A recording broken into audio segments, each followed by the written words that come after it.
नया EV battery take सच में सबको पीछे छोड़ देगा या ये सिर्फ एक प्रोटोटाइप का हाइप है जिसे लोग कुछ साल बाद भूल जाएंगे। इलेक्ट्रिक.co ने 21 सितंबर 2025 को एक रिपोर्ट पब्लिश की जिसमें साफ-साफ लिखा था कि स्टेलांटिस का नया इंटेलिजेंट बैटरी इंटीग्रेटेड सिस्टम, जिसे आईबिस कहते हैं, उन्हें पूरी ईवी इंडस्ट्री में अहेड ऑफ एवरीवन ले जाएगा। ये सुनने में बहुत बड़ा दावा लगता है, लेकिन सवाल उठता है कि क्या हकीकत में ये सच है? क्योंकि टेक्नोलॉजी का इतिहास हमें यही बताता है कि हर नया इनोवेशन शुरू में गेम चेंजर लगता है, लेकिन असली इम्पैक्ट तभी पता चलता है जब वो मास प्रोडक्शन में पहुंचे और रोजमर्रा की गाड़ियों में इस्तेमाल होने लगे। स्टेलांटिस कोई छोटा नाम नहीं है।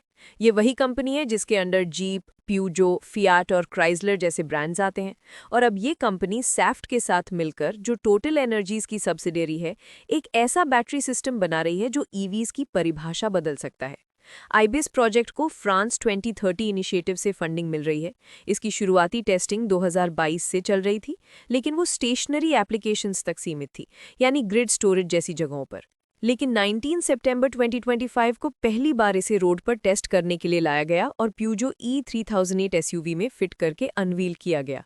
स्टेलांटिस के सीटीओ नेड क्योरिक ने इस मौके पर कहा कि असली इनोवेशन सिंप्लीफिकेशन में है। मतलब जितना आप गाड़ी के सिस्टम्स को आसान और इंटीग्रेटेड बना देंगे, उतना ही वो एफिशिएंट और बेहतर परफॉर्मेंस देने वाली बन जाएगी। अब समझते हैं कि आईबिस को इतना खास क्यों कहा जा रहा है। किसी भी ईवी का बेसिक स्ट्रक्चर ये होता है कि उसकी बैटरी डायरेक्ट करंट यानी डीसी स्टोर करती है, लेकिन मोटर को चलने के लिए ऑल्टरनेटिंग करंट यानी एसी चाहिए। इसके लिए हर ईवी में एक इन्वर्टर लगाया जाता है। जब हम घर या चार्जिंग स्टेशन से गाड़ी चार्ज करते हैं तो हमें एसी सप्लाई मिलती है, लेकिन बैटरी डीसी में चार्ज होती है। इसके लिए एक और अलग चार्जर लगाया जाता है, यानी ईवी में कम से कम दो बड़े कंपोनेंट्स हमेशा जरूरी हैं, एक इन्वर्टर और एक चार्जर। यही दोनों चीजें जगह भी लेती हैं, वजन भी बढ़ाती हैं और एनर्जी लॉस भी करती हैं। आईबिस इन दोनों को हटा देता है और बैटरी पैक के अंदर ही उनका काम कर देता है। हर 6 बैटरी सेल्स के क्लस्टर में एक एच ब्रिज सर्किट फिट किया गया है, जो करीब 200 ट्रांजिस्टर्स से कंट्रोल होता है। ये सर्किट सीधे डीसी को 3 फेज एसी में बदलकर मोटर को सप्लाई करता है। जब गाड़ी चार्ज होती है तो यही सिस्टम एसी को डीसी में बदलकर बैटरी को चार्ज करता है। यानी ना कोई अलग इन्वर्टर चाहिए, ना अलग चार्जर। इस इंटीग्रेशन का मतलब है कि गाड़ी हल्की होगी, स्पेस बचेगा और एनर्जी लॉस भी कम होगा। स्टेलांटिस ने प्यूजो E3008 में आईबिस का 65 kWh पैक लगाया, जबकि नॉर्मल वर्जन में 73 kWh पैक होता है। लेकिन फिर भी रेंज वही रही। इसका मतलब है कि छोटा पैक भी उतना ही एफिशिएंट है। ये सिस्टम 400 वोल्ट और 800 वोल्ट दोनों आर्किटेक्चर के साथ काम कर सकता है और 1000 एम्पियर से ज़्यादा करंट हैंडल करने की क्षमता रखता है। फायदे यहाँ से शुरू होते हैं। स्टेलांटिस का दावा है कि आईबिस से ईवीज में 10% ज़्यादा एफिशिएंसी मिलती है। इसका मतलब है उतनी ही बैटरी से 10% ज़्यादा रेंज। पावर डिलीवरी 15% बढ़ जाती है, यानी गाड़ी और तेज़ एक्सेलरेट करती है। गाड़ी का वजन करीब 40 किलो कम हो जाता है, क्योंकि इन्वर्टर हटने से 10 किलो और बैटरी पैक छोटा होने से 30 किलो बचते हैं। साथ ही पैकिंग में 17 लीटर स्पेस की भी बचत होती है। चार्जिंग 15% तेज हो जाती है, यानी लगभग 1 घंटे का फर्क पड़ता है। सबसे बड़ी बात यह है कि फ्यूचर में 200 किलोवाट तक की एसी चार्जिंग पॉसिबल है। इसका मतलब है कि ईवी सीधे ग्रिड एसी से चार्ज हो सकेगी, बिना किसी कन्वर्जन लॉस के। अभी ईवीज में जब एसी से चार्ज करते हैं तो एसी को डीसी में बदलने में 5 से 10% एनर्जी लॉस होता है। आईबिस इसे खत्म कर देगा। एक और बहुत बड़ी बात है modular nature. Ibis battery pack को छोटे छोटे क्लस्टर्स में डिवाइड करता है। अगर 6 से 8 साल बाद बैटरी डिग्रेड हो जाती है तो पूरे पैक को बदलने की जगह सिर्फ कुछ मॉड्यूल्स बदलने होंगे। इस दौरान अगर कोई नई टेक्नोलॉजी आ गई तो उसी पैक में डाल सकते हैं। स्टेलांटिस का ये भी कहना है कि आईबिस अलग अलग बैटरी केमिस्ट्रीज को मिक्स करने की सुविधा देता है। इसका मतलब है कि एक ही पैक में एनएमसी जैसे हाई पावर सेल्स और एलएफपी जैसे सस्ते और टिकाऊ सेल्स दोनों का इस्तेमाल किया जा सकता है। इससे फ्लेक्सिबिलिटी बहुत बढ़ जाती है।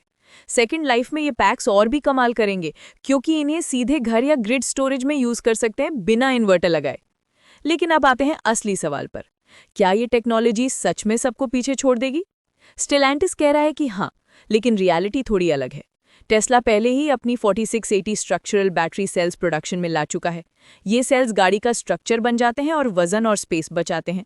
टेस्ला की ये टेक रेंज को 5 से 8% बढ़ाती है और वजन 20 से 30 किलो कम करती है। CATL, जो दुनिया की सबसे बड़ी बैटरी मैन्युफैक्चरर है, अपनी FreeVoy टेक्नोलॉजी के साथ हाइब्रिड केमिस्ट्री पैक बना चुका है, जो 150 किलोवाट तक की चार्जिंग और 7% रेंज गेन देता है। पोर्शे भी modular multi level inverter tech पर काम कर रहा है, जो अल्ट्रा फास्ट चार्जिंग के लिए ऑप्टिमाइज्ड है और 350 किलोवाट DC चार्जिंग सपोर्ट कर सकता है। इन सब के मुकाबले स्टेलांटिस का आइबिस अभी सिर्फ प्रोटोटाइप है। अगर फायदे की तुलना करें तो आइबिस वजन बचाने और स्पेस बचाने में सबसे आगे है। इसका मॉड्यूलर डिजाइन और AC चार्जिंग कैपेबिलिटी से अलग बनाते हैं, लेकिन टेस्ला और CATL पहले से ही मास प्रोडक्शन में हैं, जो आइबिस के पास अभी नहीं है। इसका मतलब है कि स्टेलांटिस अभी आइडियाज और पेटेंट्स में अहेड दिखता है, लेकिन प्रैक्टिकल ग्राउंड पर बाकी कंपनियां कई साल आगे हैं। बड़ी पिक्चर में आइबिस उसी ट्रेंड का हिस्सा है जो पूरी EV इंडस्ट्री फॉलो कर रही है। आज की बैटरियां 250 से 500 वॉट आवर पर केजी की एनर्जी डेंसिटी तक पहुंच रही हैं। NMC से LFP की तरफ शिफ्ट हो रही हैं, क्योंकि LFP सस्ती और टिकाऊ है। आइबिस सिंप्लीफिकेशन के जरिए कॉस्ट को 20 से 30% तक घटा सकता है। अगर ऐसा हुआ तो EVs की cost internal combustion engine car से कम्पीट करने लगेंगी। यूरोपियन यूनियन ने 2035 से IC कार्स पर बैन लगाने का ऐलान कर दिया है। ऐसे में स्टेलांटिस जैसी कंपनीज के लिए आइबिस जैसे इनोवेशन सर्वाइवल का सवाल है। स्टेलांटिस ने 2024 में 1 मिलियन EVs बेचने का टारगेट मिस कर दिया था। अब ये टेक उन्हें दोबारा रेस में ला सकती है। भारत जैसे मार्केट्स के लिए ये टेक्नोलॉजी और भी महत्वपूर्ण है। स्टेलांटिस का C³ प्लेटफॉर्म, जिस पर सिट्रोएन C3 EV बनी है, अगर आइबिस के साथ आए तो उसकी रेंज 400 किलोमीटर तक जा सकती है और कॉस्ट भी कम हो सकती है। इससे अफोर्डेबल EVs बनाना आसान होगा, लेकिन यहाँ चैलेंजेस भी हैं। माइनिंग का एनवायरमेंटल इम्पैक्ट बढ़ेगा और स्केलिंग अप की कॉस्ट भी बहुत बड़ी होगी। इतिहास बताता है कि आइबिस जैसा इनोवेशन ओवरनाइट नहीं होता। 2023 में ये प्रोजेक्ट पब्लिक हुआ था, लेकिन सिर्फ स्टेशनरी डेमो के साथ। 2025 में पहली बार इसे EV में टेस्ट किया गया। पोर्श भी 2025 में अपना सिमिलर प्रोटोटाइप लाने वाला है। यानी सभी कंपनियां एक ही मंजिल की तरफ जा रही हैं, बस रास्ते अलग अलग हैं। अब बात करते हैं हाइप वर्सेस रियलिटी की। स्टेलांटिस का अहेड ऑफ एवरीवन वाला दावा एक मार्केटिंग लाइन लगती है। सच ये है कि वो अहेड तभी कहे जा सकते हैं जब उनकी टेक मास प्रोडक्शन तक पहुंचे। अभी टेस्ला और CATL रियल वर्ल्ड में गाड़ियां बेच रहे हैं, जबकि स्टेलांटिस टेस्टिंग स्टेज पर है। मीडिया रिपोर्ट्स जैसे रॉयटर्स, फोर्ब्स और कार एंड ड्राइवर ने इस टेक्नोलॉजी को पॉजिटिव लिया है, लेकिन सभी ने लिखा है कि ये तभी गेम चेंजर होगी जब प्रोडक्शन रेडी बने भी। स्टेलांटिस का ट्रैक रिकॉर्ड भी मिक्स्ड है। उन्होंने 2030 तक 100% EV बनाने का जो प्लान अनाउंस किया था, उसे बाद में ड्रॉप करना पड़ा क्योंकि टारगेट्स अचीव नहीं हो रहे थे।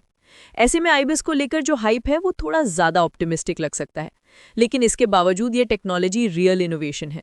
इसका modular nature, second life use और AC चार्जिंग इंटीग्रेशन इसे फ्यूचर रेडी बनाते हैं। अगर ये 2030 तक प्रोडक्शन में आ गई तो जीप और प्यूजो जैसे स्टेलांटिस ब्रांड्स 500 किलोमीटर से ज़्यादा रेंज वाली EVs बना पाएंगे। लेकिन इसमें अभी कई हर्डल्स हैं: cost, supply chain, manufacturing scale और कस्टमर अडॉप्शन। नेट क्यूरिक का ये कहना कि सिंप्लीफिकेशन ही इनोवेशन है, इस टेक की फिलॉसफी को परफेक्टली एक्सप्लेन करता है। और वहीं प्रोजेक्ट लीडर एने लालेरन का ये बयान कि इंडिविजुअल मॉड्यूल कंट्रोल ही इसका सीक्रेट है, इसकी टेक्निकल डेप्थ बताता है। तो आखिर निचोड़ क्या है? स्टेलांटिस की आइबिस टेक्नोलॉजी वाकई बहुत प्रॉमिसिंग लगती है। इसके फायदे क्लियर हैं: हल्की, तेज, ज़्यादा एफिशिएंट और ज़्यादा सस्टेनेबल। लेकिन अहेड ऑफ एवरीवन जैसा बोल्ड क्लेम शायद अभी थोड़ा प्रीमेच्योर है। टेस्ला और CATL प्रोडक्शन में आगे हैं। असली गेम तभी बदलेगा जब आइबिस रियल वर्ल्ड कार्स में आएगी और कस्टमर्स तक पहुंचेगी। सवाल यह है कि क्या स्टेलांटिस टेस्ला को बीट कर पाएगा, या ये भी एक और प्रोटोटाइप साबित होगा जिसे लोग 2030 तक सिर्फ याद ही भर करेंगे।